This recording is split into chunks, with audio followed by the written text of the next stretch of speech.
소개받은 카이스트 이재영입니다. 먼저 김종혁 교수님 종년 진심으로 축하드리고 또 이 자리에 초대돼서 영광으로 생각합니다. 제가 한국에서 교육을 한 지는 횟수가 많지가 않기 때문에 이런 자리에 나와서 뭐라고 하는 것이 좀 송구스럽지만 또 다른 관점에서 보는 거라고 이해를 해주시면 되겠습니다. 제목은 항상 바뀌고요. 그래서 조금 바뀌었는데 저는 오늘 그냥 화공이라는 그런 학문과 교육과정을 전반적으로 좀 얘기를 해드리고 거기서 프로세스 컨트롤, 그러니까 공정 제어보다는 공정 시스템 공학이 어떤 역할을 하는가 그래서 말씀드리려고 합니다. 그래서 이 화공이라는 게 굉장히 독특한 그런 학문 분야라고 생각을 하는 게 일단은 이 자연과학, 케미스트리, 바이올로지, 피직스가 다 필요한 그런 분야입니다. 거기에다가 또 수학이 많이 들어가고 또 컴퓨터 사이언스가 들어가고 또 다른 엔지니어링과도 굉장히 오버랩되는 게 많습니다. 메카니컬 엔지니어링과도 상당한 오버랩이 있고 그래서 이런 굉장히 독특한 점이 있는 그런 학문 분야이고 화학공학의 교육 과정이 어떤 거냐고 70년대, 80년대에 물었다면 아마 이런 그림이 그려질 겁니다. 이거는 이제 제가 CMU에서 이렇게 훔쳐온 건데 이게 신전이죠. 펜테온인데 거기에 보면은 지금 기반이 되고 있는 것은 컨서베이션 로, 매스 에너지 모멘텀. 그 다음에 이제 필러들이 보면은 트랜스포트 프로세스, 서모, 리액션 엔지니어링. 그래서 이런 것들이 기본으로 세워져 있고 그러고 나서 뭐 유닛 오퍼레이션이라든지 세퍼레이션 프로세스, 프로세스 디자인, 컨트롤 그런 것들이 이제 생기는 겁니다. 약간의 역사를 본다면은 화공 교육의 역사가 한 130년 정도 되는데 보시면은 뭐 처음에 맨체스터 MIT에서 시작됐고 그 다음에 유닛 오퍼레이션이 나왔고 설모가 나왔고요. 그 다음에 60년대 가서 굉장히 수학적으로 됐죠. 그래서 여기에 기여한 것이 위스콘신 대하고 미네소타 대인데 First Life Transport Phenomena라는 책을 만들면서 굉장히 수학이 어떻게 쓰여지는가 보여줬고 그 다음에 에리 세먼슨 Reaction Engineering Applied Mathematics 그 다음에 부다르드 Catalysis 그 다음에 공정공학 시스템 공학은 데일 러드라는 사람하고 임페리얼 칼리지 라저 사이전이라는 사람이 처음으로 이렇게 프로세스 시스템스 엔지니어링이라는 그런 터미널로지를 꺼내왔습니다. 그리고 주로 이제 저희의 관심 대상, 이용 대상은 이런 정유 공정이 아니었나 싶습니다. 그래서 정유 공정 보면은 주로 다루는 것이 이제 분리이고 크래킹도 있고 뭐 리액션도 있고 하니까 그런데 자연적으로 관심이 갔었고 트랜스포트이 중요하고 그랬죠. 그다음에 이제 70년대부터 좀 변화가 일어납니다. 그래서 여기서 나온 것이 이제 밥 랑어나 제이 베일리 그다음에 코넬 마이크 슐러 같은 사람들이 이제 바이오 엔지니어링이라는 걸 갖다가 굉장히 중요한 축으로 소개를 했고 그 다음에 이분들은 화공하시는 분들은 아니죠. 리처드 파인먼, 조지 와이사이즈 등등이 이제 나노 테크놀로지라는 걸 시작을 해가지고 이것들이 굉장히 뻗어나가면서 중요한 축으로 또 자리를 잡았습니다. 그래서 지금 현재 트렌드를 보면은 일단은 화공이라는 그런 분야가 공학보다는 사이언스가 굉장히 자리를 잡았다. 거기에 초점이 모여져 있다. 우리가 지금 화공과에 오는 분들이 화공학자들이 아닌 분들이 많습니다. 더 많은 것 같아요. 화공학자가 아니신 분들이. 감히 말씀드린다면 오히려 재료공학 하시는 분, material scientist나 아니면 chemist나 또 physicist. 그거는 뭐 한국뿐만 아니라 미국도 그렇고요. 그 다음에 펀더멘털이 굉장히 희석됐다. 특히 희석되고 있는 것이 트랜스포트, 설모, 베이직 퀄리티와 리액션 엔지니어링. 그 다음에 디자인 가르칠 사람이 없다 보니까 인더스트리에 있는 사람 데려와가지고 그냥 가르치는데 잘 하시는 분도 있고 잘 못하시는 분도 있겠죠. 그다음에 프로세스 컨트롤, 공정 제어 같은 거는 옛날에는 필수 과목이었는데 이제는 선택 과목. 선택 과목뿐만 아니라 아예 커리큘럼이 없는 그런 과도 많아졌다. 그리고 이제 또 하나 일어난 게 이제 임팩트 팩터인데요. 제가 대학원 다닐 때만 해도 뭐 AICH 저널, INECR, Chemical Engineering Science 이런 것들이 굉장히 대표적인 그런 논문지였습니다. 근데 이제 지금 임팩트 팩터가 3 정도밖에 안 되니까 임팩트 팩터 높이라 그러니까 지금 학원과의 모든 교수님들의 목표는 사이언스 앤 네이처에 내는 겁니다. 그죠? 그리고 거기 한 편 내면은 뭐 다른데 20편, 30편 낸 것보다도 훨씬 더 이렇게 목에 힘을 주시고 근데 이제 살펴보면은 아직까지도 이거는 미국 같은 경우인데 큰 회사들이 대부분 정유회사 아니면 케미컬 회사들이라는 거죠. 물론 뭐 프록터 앤 갬블 같은 컨슈머 회사, 그 다음에 파마 컴퍼니들이 많이 커지고 있고, 그 다음에 이제 바이오 컴퍼니도 좀 올라가고 있지만 전체적으로 우리가 이제 영역에 두고 있는 회사를 보면은 이런 화학 정유 회사들이 상당히 큰 포션을 차지하고 있다. $1 trillion 인더스트리다 말씀드리고, 그 다음에 존 첸이라는 분이 얼마 전에 서베이를 했어요. 그래서 여기에 학원가에 리크루팅하는 분들, 그 다음에 인더스트리얼 리더들이 어떤 것들이 중요하다고 생각하는가, 인더스트리에서 잡을 수행하는데, 그래서 여기 나오는 것이 보면은 Unit Operation, Reaction Engineering, Applied Math, Materials, Bio, Nano 나오는데 여기 보면은 4를 넘는 것들이 다 굉장히 클래시컬한 전통 과목들입니다. 그 다음에 이제 제일 밑에 있는 것은 나노 테크놀로지 1.8 이렇게 보시면 되겠습니다. 그 다음에 또 이제 이거는 데모그래픽한 건데 이 패컬티들의 나이를 보면은 유닛 오퍼레이션 같은 경우는 보시면은 대부분이 나이가 드시거나 정년 하시는 교수님들이고, 그 다음에 바이오 엔지니어링 같은 경우는 젊은 교수들이 대부분 차지하고 있다.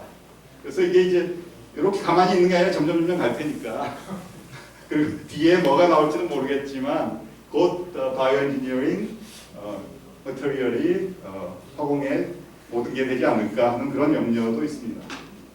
다만 이게 한 가지 저희가 지켜봐야 될 거는 지금 인류가 풀어야 할 난제 중에 제일 가장 크게 꼽는 것이 에너지와 지속 가능, sustainability인데 이것을 과연 바이오와 나노한 사람들만이 풀 수가 있을까 하는 그런 문제점을 갖게 되고 의구심을 갖게 되고, 화공의 전통 화공, 특히 에너지 분야를 얘기를 하다 보면은 전통 화공, 트랜스포트, 리액션, 프로세스 시스템 엔지니어링 같은 그런 전통 화공 분야들이 훨씬 더 중요해질 거다.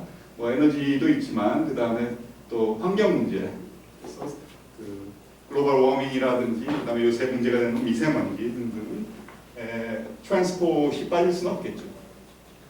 그래서 이 교육과정이라는 게 그대로 있을 수는 없는 겁니다. 시간에 따라서 변해야 되는 거고 시대의 요구에 따라가야 되는 거고, 하지만 저희가 지금 생각해 볼 때 저희 학원의 교육과정은 어떤 모습을 갖고 있나 뭐라고 얘기하기가 참 힘들어요. 그 전에 한태원 그림 보여줬을 때는 분명했습니다. 근데 지금은 화학공학 교육과정이 어떻게 생겼냐 하면은 글쎄요, 그림을 그릴 수 있을지 모르겠습니다. 근데 제 퍼스널한 가장 좋은 그림은 이렇다고 생각합니다. 먼저 중심에는 그래도 우리가 독창적으로 하고 있는 리액션 엔지니어링, 트랜스포트, 특히 매스 트랜스포트. 매스 트랜스포트는 다른 전공에서 아무도 다루는 게 없습니다. 화공만 하고 있는 게 매스 트랜스포트예요. 프로세스 시스템 엔지니어링 이런 것이 중심이 되고 거기에 새로운 바이오라든지 일렉트로케미스트리 등등이 머티리얼 등이 합쳐져 가지고 새로운 그림을 그려나가는 그런 과정이 돼야 되지 않을까 싶습니다.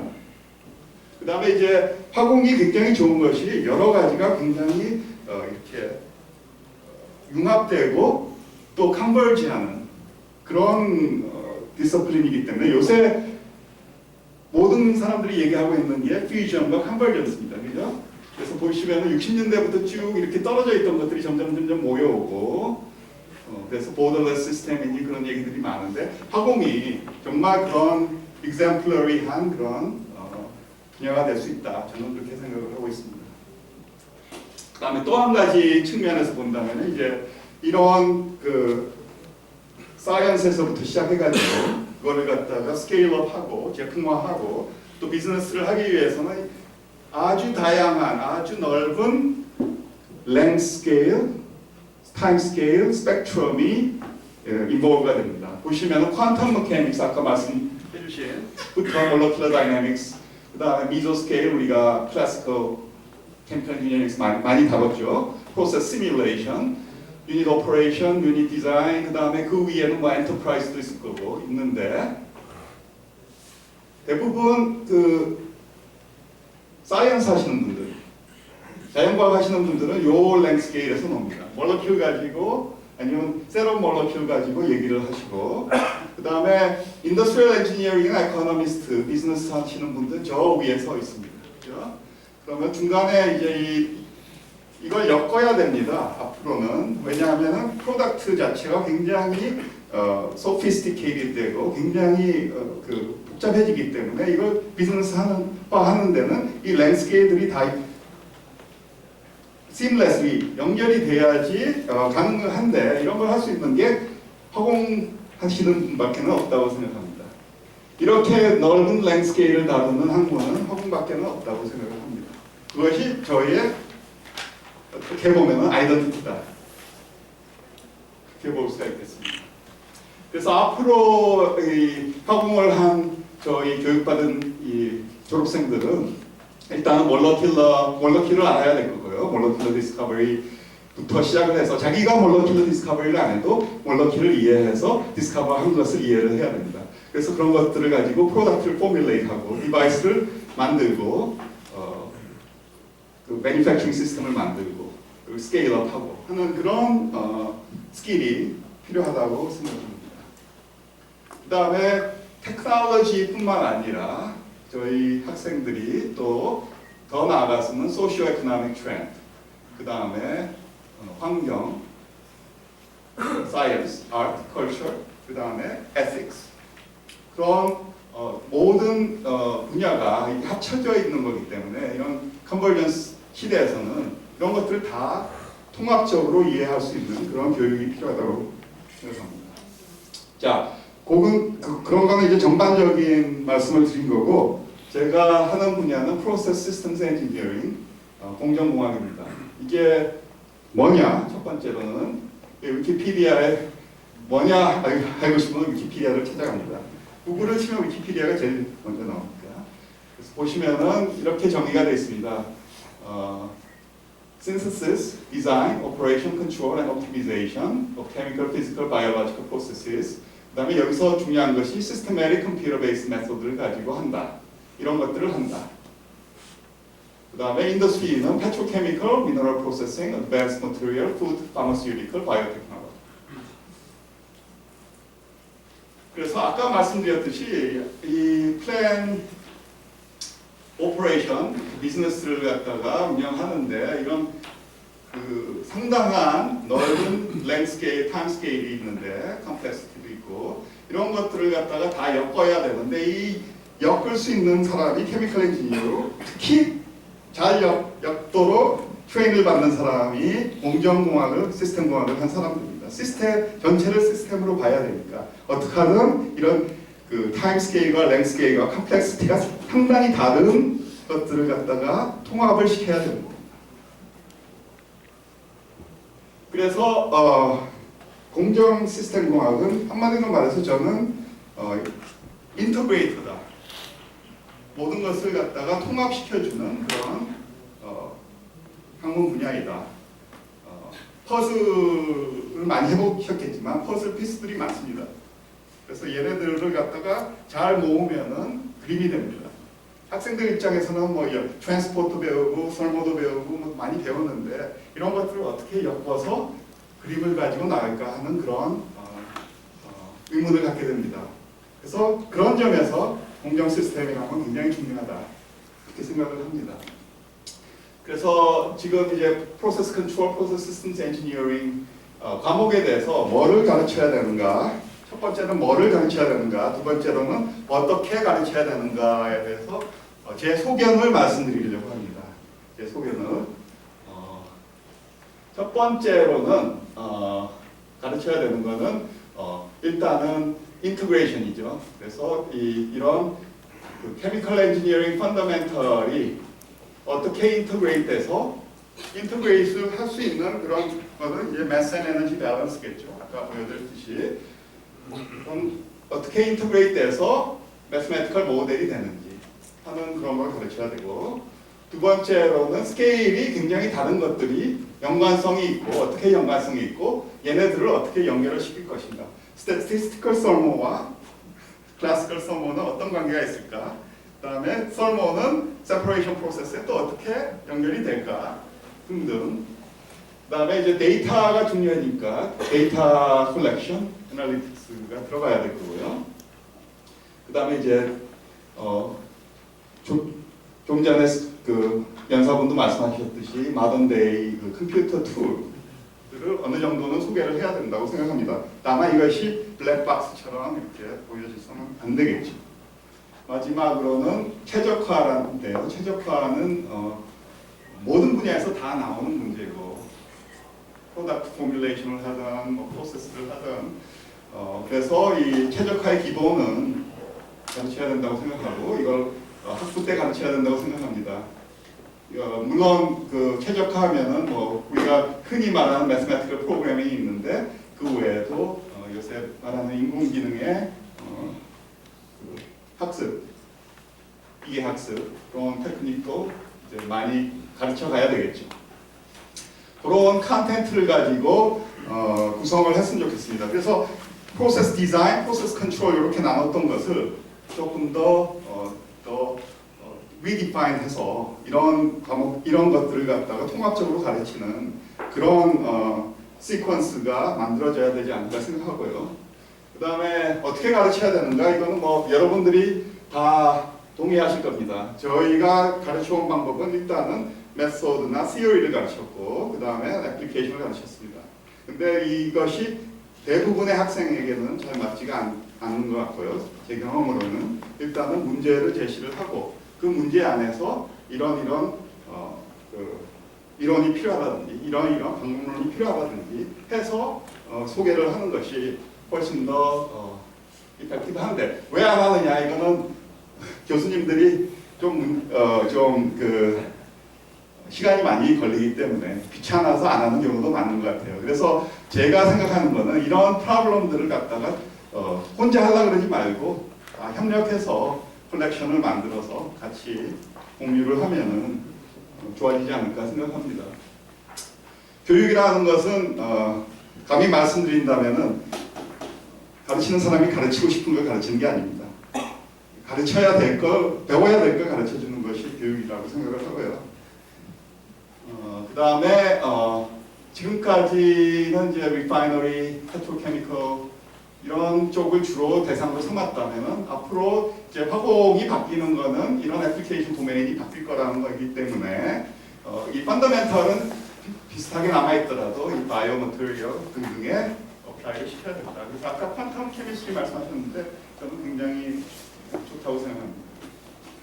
그 다음에 프로세스 디자인을 주로 가르쳐 왔는데 이게 프로세스 디자인뿐만 아니라 프로덕트 디자인과 프로세스 디자인 같이 가르쳐야 된다고 생각을 하고요. 여기에 또 쓰여지는 툴도 또 비슷하기 때문에 가르칠 수 있다고 생각합니다. 그 다음에 컨셉트만 주로 가르쳤다, 티오리만 주로 가르쳤다 하면 이제 컴퓨테이셔널 한 툴로 가야 되는데 이게 컨셉트를 하지 말고 컴퓨테이션으로 가자는 건 아니고요. 잘못 쓴 것 같은데 컨셉추얼에서 컨셉추얼 플러스 컴퓨테이션으로 가자. 그렇게 이해를 해주시면 되겠습니다. 그 다음에 이제 화공에서 저는 항상 힘들었던 것이 교육받으면서 스테디 스테이트를 주로 이제 처음에 다루는데 그러다가 갑자기 다이내믹스 얘기가 나옵니다. 그러면은 그건 그런데 사실은 또 이런 거야 뭐 그렇게 되는데 꼭 그렇게 해야 될까? 처음부터 다이내믹 다이내믹스에 대해서 가르치고, 그다음에 이제 이게 다이내믹스가 오래 가서 스테이블해지면 스테디 스테이트로 간다. 뭐 이런 식으로 가르치는 것이 학생 입장에서는 더 받아들이기가 좋지 않을까 생각을 하고요. 그런 점에서 이제 그 다이내믹 모델링은 4학년 때까지 기다리지 않습니까? 공정제어 과목 가서 드디어 이제 다이내믹스 나와서 DDT가 나오고 그러니까 학생들이 그때 가면은 굉장히 혼돈이 올 것 같아요. 그다음에 지금은 이제 데이터 시대인데 데이터는 어떻게든 가르쳐야 합니다. 저희가. 근데 저희가 이제 주로 그 클래시컬 통계를 가르쳤는데 보통 저도 통계를 가르쳐봤지만 별로 반응이 안 좋습니다. 거기서 하는 것이